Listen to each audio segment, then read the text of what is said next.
আমি আজকে রান্না করব খানমানের ডাঁটা। তার জন্য খানমানের ডাঁটাগুলোকে ভালো করে কেটে ধুয়ে নিয়ে নিয়েছি। গ্যাসে কড়াই বসিয়ে দিয়েছি। এবার খানমানের ডাঁটাগুলো দিয়ে জল দিয়ে সেদ্ধ করতে বসিয়ে দেবো।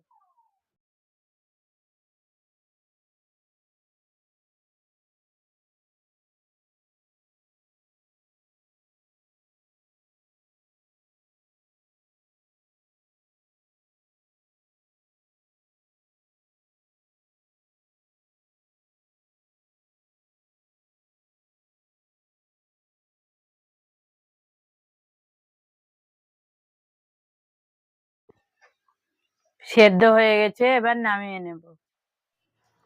কড়াই তেতে গেছে, এবার সর্ষের তেল দিয়ে দেবো। তেল গরম হয়ে গেছে, এবার এর মধ্যে কালো জিরে দিয়ে দেবো। আলু আর পটল দিয়ে দিব, দিয়ে কিছুক্ষণ নেড়ে নেব। দিয়ে লবণ হলুদ দিয়ে দেবো।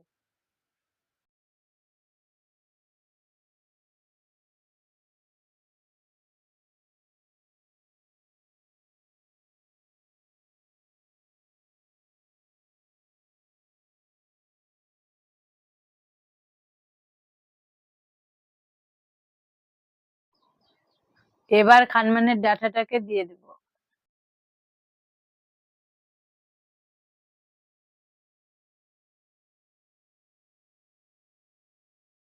সর্ষে, কাঁচা লঙ্কা আর রসুনটাকে বেটে নেব। মাঝে মাঝে আমি নেড়ে নেড়ে দিয়েছিলাম। এবার আলু পটলটা সেদ্ধ হয়ে গেছে। এবার সর্ষে, কাঁচা লঙ্কা আর রসুন বাটাটা দিয়ে দেব।